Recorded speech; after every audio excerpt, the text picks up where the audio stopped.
ನಮ್ಮ ದ್ವಾರಕನ ಹತ್ರ ಒಂದ್ಸಾರಿ 4 ಬಿದಿರು ಗಿಡ ತಂದು ಕೊಟ್ರು ನನಗೆ. ಯಾಕೆ ಸರ್ ಅಂದೆ. ನಮ್ದು ಜಮೀನು ಇತ್ತು ರೆಡ್ಡಿ ಅವ್ರು 60 ಎಕರೆ, ನಮ್ಮ ಅಣ್ತಮ್ಮದ್ರ ಮಕ್ಳು ಯಾರು ಮಾಡ್ತಿಲ್ಲ, ನನಗೆ ಮಕ್ಕಳಿಲ್ಲ, ನಾನು ಸತ್ತೋಗಿದ್ದು ಗೊತ್ತರೆ ನಾನು 4 ಗಳ ಕಳಿಸ್ಬಿಡಪ್ಪ, ಕಬ್ಬಣದ ಮೇಲೆ ಒತ್ತು ಬಿಡ್ತಾರೆ ಅಂತ.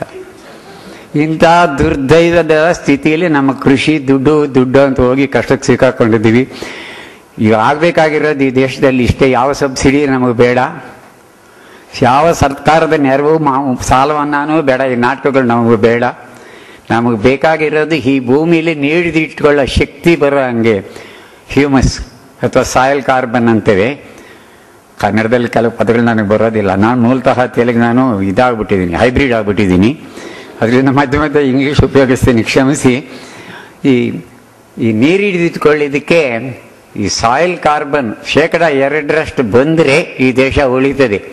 ಇದಿದ್ರೆ ಈ ಡ್ಯಾಮ್ಗಳು, ಈ ನಾಟಕಗಳು, ಇದ್ಯಾವುದೂ ಕೆಲಸ ಮಾಡೋದಿಲ್ಲ.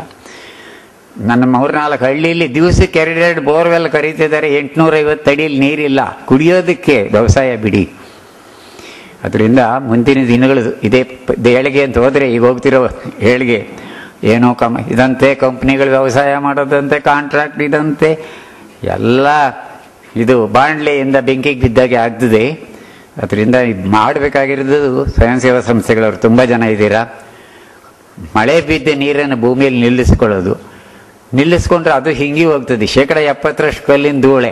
ಅದರಲ್ಲಿ ಏನಾದರೂ ಸಾವಯವ ಇಂಗಾಲ 2% ಬರೆದಿದ್ರೆ ನೀವು ಯಾವ ಸರ್ಕಸ್ಗಳು ನಡೆಯೋದಿಲ್ಲ.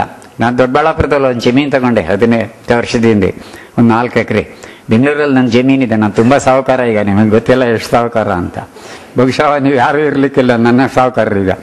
ಅಷ್ಟು ಜಮೀನಿದೆ ನಾನು ಬೆಂಗಳೂರಲ್ಲಿ, ವೈಟ್ಫೀಲ್ಡಲ್ಲಿ. ಅಲ್ಲಿ ತಗೊಂಡಾಗ ಆ ಜಮೀನು ಈ ಮಣ್ಣು ಪರೀಕ್ಷೆ ಮಾಡಿದಾಗ 0.4 ಇತ್ತು. ಅಂದರೆ 100 kgಗೆ 4 kg ಸಾವಯವ ಇಂಗಾಲ. 18 ವರ್ಷದಲ್ಲಿ 3.2 ಆಗಿದೆ. 9 ಇಂಚಲ್ಲ, 1 ಮೀಟ್ರಲ್ಲಿ. ನಾನು ಏನೂ ಮಾಡಿಲ್ಲ, ಬೆಂಕಿ ಇಡೋದು ಬಿಟ್ಟೆ ನನ್ನ ಕಸ ಕಡ್ಡಿಗಳಿಗೆ. ಸುತ್ತಲೂ ಮರ ಬೆಳೆಸಿದೆ. ಆ ಬಿದ್ದು ತಿರುಗಲೇ ಹೋದರೆ ರೂಪಾಯಿ ನೋಟ್ ಹಂಗೆ ನೋಡ್ಕೊಂಡೆ ಹೋಗ್ದಂಗೆ. ಆಮೇಲೆ ಬದುಗಳು ಕೊಟ್ಕೊಂಡೆ. ಆಮೇಲೆ ಇದು ಉಪಯೋಗಿಸ್ಲಿಲ್ಲ, ರಾಸಾಯನಿಕ ಗೊಬ್ಬರ ಉಪಯೋಗಿಸ್ಲಿಲ್ಲ. ನಿಮಗೆ ತುಂಬ ಜನ ಗೊತ್ತಿದೆ, ಆದರೂ ಇದನ್ನು ದಿನಾಗಲೂ ಮಂತ್ರ ಅಂತ ಹೇಳಬೇಕು. ನೀವೆಲ್ಲರೂ ಹೋದ ಕಡೆ ಬಸ್ಸುಗಳಲ್ಲಿ ಇದೇ ಮಾತಾಡಬೇಕು. ವಿಜ್ಞಾನಿಗಳು, ರೈತರೆಲ್ಲ ಎಲ್ರಿಗೂ ಗೊತ್ತಿದೆ. ಈ ನಮಗಿರೋ ಈ ವಾತಾವರಣದಲ್ಲಿ ದಕ್ಕನ್ ಪ್ರಸ್ಥಭೂಮಿಯಲ್ಲಿ ವರ್ಷಕ್ಕೆ 8ರಿಂದ 10 ಟನ್ ಸಾವಯವ ಇಂಗಾಲ ಖನಿಜೀಕರಣ ಆಗ್ತಾ ಇದೆ. ನೆರಳಿಲ್ಲ, ಅದಕ್ಕೆ ತಡೆ ಇಲ್ಲ, ಆಗ್ತಿದೆ. ಅದ್ರ ಜೊತೆಗೆ ಇದಿದೆಯಲ್ಲ ನೈಟ್ರೋಜನಸ್ ಮೆನ್ಯೂರ್ಸ್, ಸಾರಜನಕಯುಕ್ತ ಗೊಬ್ಬರಗಳು, ಯೂರಿಯಾ, ಅಮೋನಿಯಂ ಸಲ್ಫೇಟ್, ಇದು ಹಾಕಿದಾಗ ಅದು ದ್ವಿಗುಣ ಆಗ್ತದೆ. ಹೀಗಾಗಿ ಕಳೆದ 60 ವರ್ಷದಲ್ಲಿ 3% ಇದ್ದ ಸಾವಯವ ಇಂಗಾಲ ಇವತ್ತೊಂದು ದಿವಸ 0.03. ಹೆದರಿಕೆ ಆಗ್ಬೋದೇನೋ ನಿಮಗೆ, ನಡ್ಕ ಹುಟ್ಟಬಹುದು. ಇನ್ನು ಎಲ್ಲಿಂದ ನೀರು ಸಾಕಾಗ್ತದೆ? ಅದರಿಂದ ದಯವಿಟ್ಟು ಈ ಕಡೆ ಗಮನ ಕೊಡಿ. ಭೂಮಿ ಉಳಿಬೇಕಾದ್ರೆ, ಈ ದೇಶ ಜನ ನೆಮ್ಮದಿ ಬರಬೇಕಾದ್ರೆ ಕೃಷಿಯಲ್ಲಿ ಮರಗಳು ತುಂಬ ಬರಬೇಕು. ಅರಣ್ಯ ಕೃಷಿ ಅಂತ ಏನೋ ಇದೆಯಲ್ಲ, ಮರಗಳ ಜೊತೆಯಲ್ಲಿ ಬೆಳೆಯೋಕೆ ಬರೋ ಪದ್ಧತಿ, ಅದು ಲೆಜಿಸ್ಲೇಷನ್ ಬೇಕಾ ಬೇಡವಾ? ಯಾವ ಲೆಜಿಸ್ಲೇಷನ್ ಇದ್ದು ದೇಶದಲ್ಲಿ ಏನಾಗಿದೆ? ನಮ್ಮವ್ರಿಗೆ ಒಬ್ಬೊಬ್ಬರು ಮಾಡ್ತಿರೋ ಸಾವಿರಾರು ಅಲ್ಲ ಲಕ್ಷಾಂತರ ಕೋಟಿಗಳು ಏನಾಗಿದೆ? ಏನೂ ಆಗ್ತಾ ಇಲ್ಲ, ದುರ್ವ್ಯವಹಾರಗಳು. ಅದರಿಂದ ಲೆಜಿಸ್ಲೇಷನ್ ಅಲ್ಲ, ಒಂದು ಸ್ಫೂರ್ತಿ ಬರಲಿ, ಎಲ್ಲರಿಗೂ ಜವಾಬ್ದಾರಿ ಬರಲಿ. ಅದು ದೇವರು ಅಂತ ಮಣ್ಣನ್ನು ರಕ್ಷಿಸೋಣ. ಅದಕ್ಕೆ ಸಾವಯವ ಇಂಗಾಲ 2% ಆಗದಿದ್ರೆ ಕೃಷಿ ಉಳಿಯೋದಿಲ್ಲ. ಆಮೇಲೆ ದನಕರುಗಳಿಲ್ಲದೆ ಇದ್ರೆ ವ್ಯವಸಾಯ ಉಳಿಯೋದಿಲ್ಲ. ಹಾಲು ಅಂತ ಹೋಗಿ, ಅದೊಂದು ಪ್ರಾಣಿ, ಅದು ಹಸು ಅಲ್ಲ. ಇಡೀ ಪ್ರಪಂಚದ ಜನತೆನ ಹೋಮೋಸಿಪಿಯನ್ ಅಂತ ಒಂದೇ ಮಾಸದಲ್ಲಿ ಕರೀತಾರೆ. ಯುರೋಪಿಯನ್ ಆಗಿರ್ಬೋದು, ನೀಗ್ರೋ ಆಗಿರ್ಬೋದು, ಭಾರತೀಯ ಆಗಿರ್ಬೋದು. ಈ ಹಸುಗಳಿಗೆ ಯಾಕೆ ಬೇರೆ ಹೆಸರಿಟ್ರಾಗಾದ್ರೆ ಯೋಚನೆ ಮಾಡಿ ಸ್ವಲ್ಪ ವಿಜ್ಞಾನಿಗಳು. ಅದು ಬಾಸ್ ಟೌರಸ್. ಹಾಗಾದರೆ ಕಾಡೆಮ್ಮೆನೂ ಬಾಸ್ ಗೌರಸ್, ಅದನ್ನು ಹಸು ಅಂತಲೇ ಕರಿಬೋದಾಗಿತ್ತು. ಅದು ಬಾಲ ಇದೆ, ಕೆಚ್ಚಲಿದೆ, ಕೊಂಬಿದೆ, ಹಾಲು ಕೊಡ್ತದೆ. ಈ ಪ್ರಾಣಿ ಬಾಲ 180 ಡಿಗ್ರಿ ತಿರುಗೋದು, ಸುತ್ತಲೂ ತಿರುಗೋದಿಲ್ಲ.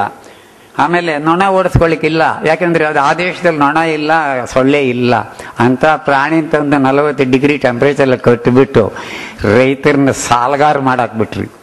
ನಾನು ಆಂಧ್ರ ಜಿಲ್ಲೆಯಲ್ಲಿ ಸ್ವಲ್ಪ ಕೆಲಸ ಮಾಡ್ತೇನೆ, ಅನಂತಪುರ ಜಿಲ್ಲೆಯಲ್ಲಿ. ಅಲ್ಲಿ 2 ಸಂಸ್ಥೆಗಳಿದೆ. ಒಂದು RDT ರೂರಲ್ ಡೆವಲಪ್ಮೆಂಟ್ ಟ್ರಸ್ಟ್ ಅಂತ ಒಂದು, ಇನ್ನೊಂದು ಟಿಂಬಕ್ಟು ಅಂತ. ಟಿಂಬಕ್ಟೂರು ಅವ್ರು ನಂದು ಒಂದು 30 ವರ್ಷದ ಸಂಪರ್ಕ ಇದೆ. ಅವ್ರು ಬರೀ ನಾಟಿ ಹಸು ಕೊಟ್ಟರು. ನನ್ನ ಜೊತೆಲಿ ಬಂದರೆ ತೋರಿಸ್ತೇನೆ. ನಾನು ಅತಿಶಯೋಕ್ತಿ ಯಾವತ್ತೂ ಮಾತಾಡೋದಿಲ್ಲ, ದೊಡ್ಡಸ್ಗೆ ನನಗೆ ಬೇಕಾಗಿಲ್ಲ. ನನ್ನ ಜೊತೆಲಿ ಬಂದರೆ ನಾಳೆನೇ ಕರ್ಕೊಂಡೋಗಿ ತೋರಿಸ್ತೇನೆ. ನಾಟಿ ಹಸು 8 ವರ್ಷದಿಂದ ತಗೊಂಡವರು 60,000 70,000 ರೂಪಾಯಿ ಸಂಪಾದನೆ ಮಾಡಿದ್ದಾರೆ. ಸೀಮೆ ಹಸುಗಳಲ್ಲಿ 40% ಸತ್ತೋಯ್ತು, ಉಳಿದಿದ್ದನ್ನು ಕಟಕರು ಮಾರ್ಕೊಂಡು ಇವ್ರು ಮುಖ ಮುಚ್ಚಿಕೊಂಡು ಓಡಾಡ್ತಿದ್ದಾರೆ. ಸೀಮೆ ಹಸು ಬೇಕಾ ಬೇಡವಾ ನಿಮಗೆ ಬಿಟ್ಟಿದ್ದು. ಹಾಲು ಮಜ್ಜಿಗೆಗೂ ತುಪ್ಪಕ್ಕೆ ಹಾಲು ಬೇಕಾಗಿದ್ದು. ಕೋವಾ ಬಂತು, ಎಲ್ಲ ಬಂದು ಕಡೆಯಲ್ಲಿ ಒಂದು ದರಿದ್ರ ಬಂದಿದೆ ಪನ್ನೀರ್ ಅಂತ. ನಮ್ಮ ಹಳ್ಳಿಲೂ ಪನ್ನೀರ್ ಇಲ್ಲದೆ ಈಗ ಅಡುಗೆ ಮಾಡ್ತಿಲ್ಲ. ಅದಕ್ಕಿಂತ ದರಿದ್ರದ ಊಟ ಏನು ಇರ್ಲಿಕ್ಕಿಲ್ಲ, ಬೊಜ್ಜು ಬರಲಿಕ್ಕೆ. ಇದೆಲ್ಲ ಒಂದು ಕಂಕಾಕ್ಟೆಡ್ ಸೈನಾ, ಆರ್ಟಿಕ್ಯುಲೇಟೆಡ್ ಸೈನಾ, ಏನು ಸೈನ್ಸೋ ನನಗಂತೂ ಗೊತ್ತಿಲ್ಲ. ಅಂತೂ ದೇಶನ ಹಾಳು ಮಾಡಲಿಕ್ಕೆ, ಜನರನ್ನ ರೋಗಿಗಳು ಮಾಡಲಿಕ್ಕೆ ಏನೇನು ಬೇಕೋ ಎಲ್ಲ ವಿಜ್ಞಾನಗಳು ನಮ್ಮಲ್ಲಿದೆ. ಅದನ್ನು ನಾವು ತುಂಬ ನಾಗರಿಕರ ಲಕ್ಷಣ ಅಂತ ಒಪ್ಕೊಂಡ್ಬಿಟ್ಟಿದ್ದೀವಿ. ಅದರಿಂದ ನೀವೇನು ಪುಟ್ಕೋಸಿ ಇಟ್ಕೊಂಡು ನಮ್ಮವರಾಗಿ ತೊಗಟೆಗಳು ಮುಚ್ಕೊಂಡು ಓಡಾಡಿ, ನಾನು ಹೇಳಲ್ಲ, ಪಂಚೆ ಕಟ್ಟೋಣ, ಪ್ಯಾಂಟು ಹಾಕಿ, ಟೀ ಶರ್ಟು ಹಾಕಿ. ಆದರೆ ಭೂಮಿ ಕಡೆ ಸ್ವಲ್ಪ ಗಮನ ಇರಲಿ. ನಮ್ಮ ಹಳಬರು ಅಷ್ಟೆಲ್ಲ ಗಾದೆಗಳು ಮಾಡಿಟ್ಟು ಹೋದರು.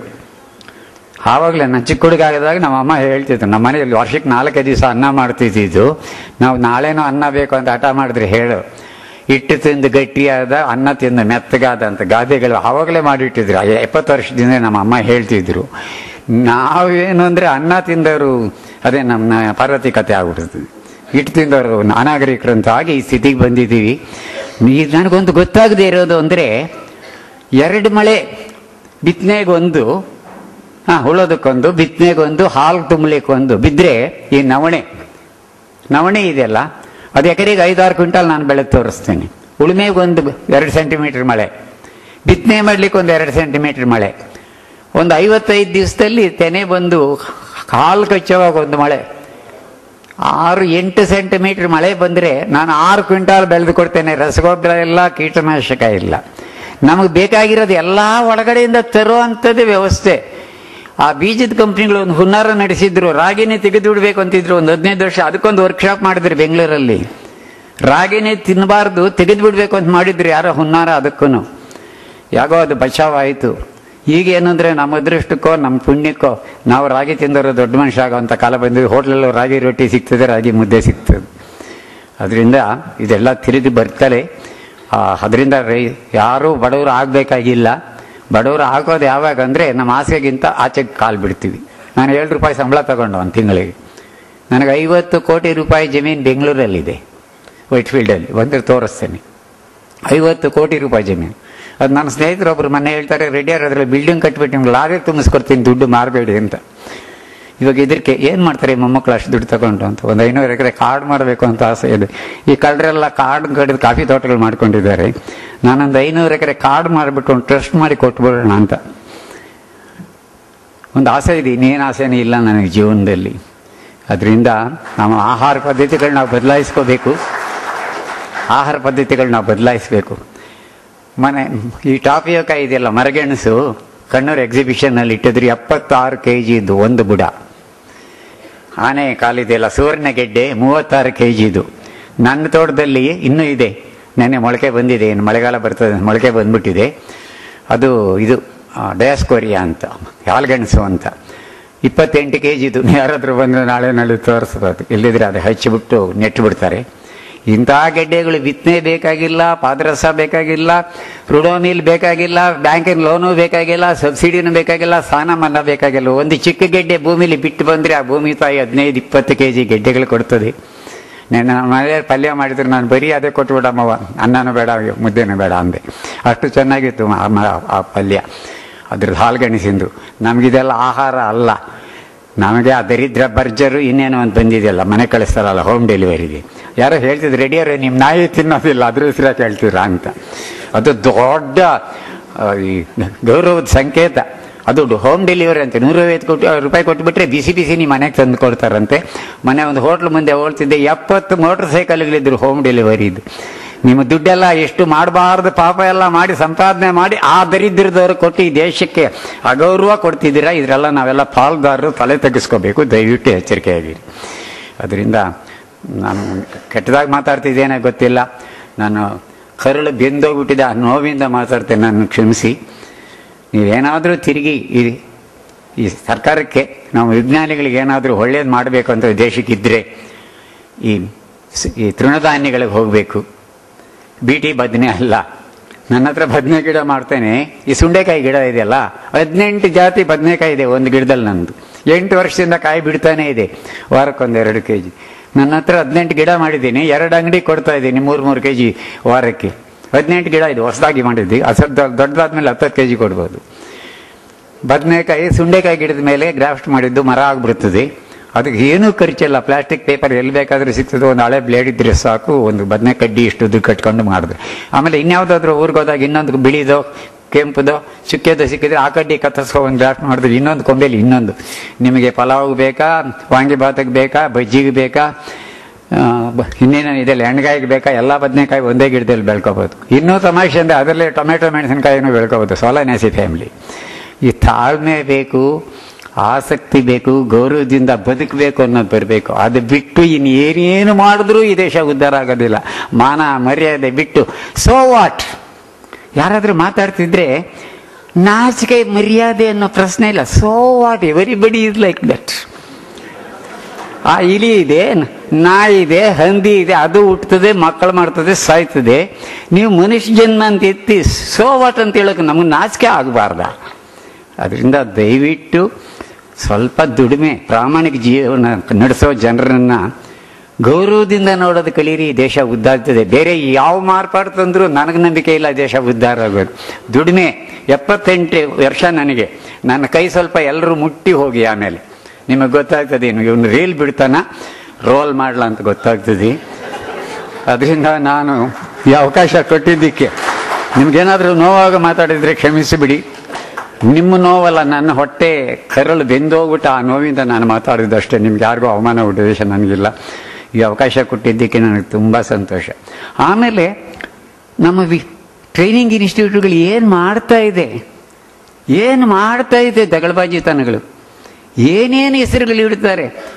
ಏರೋಬಿಕ್ ಪ್ಯಾಡಿ ಕಲ್ಟಿವೇಶನ್ ಅಂತೆ, ಯಾರೋ ಪುಣ್ಯಾತ್ಮ ಮಾಡಿದರು ಅಂತ ಅವ್ರ ಹೆಸರಿಡೋದಕ್ಕೆ ಇವ್ರಿಗೆ ನಾಚಿಕೆ. ಇವರು ಕಿರೀಟದಲ್ಲಿ ಗರಿಗಳು ಸಿಕ್ಕಿಸ್ಕೊಂಡು ಎಲ್ಲರೂ ನೀವು ನಗ್ತೀರಾ, ಚಪ್ಪಾಳೆ ತಟ್ತೀರಾ ಅಂತ ಗೊತ್ತು. ಆಗ ಧೈರ್ಯ ಮಾಡಿ ಬಂದೆ. ಈ ಅವಕಾಶ ಕೊಟ್ಟಿದ್ದಕ್ಕೆ, ನನ್ನ ಮಾತನ್ನು ಸಹನೆಯಿಂದ ಕೇಳಿದ್ದಕ್ಕೆ ನಿಮ್ಗೆ ಎಲ್ರಿಗೂ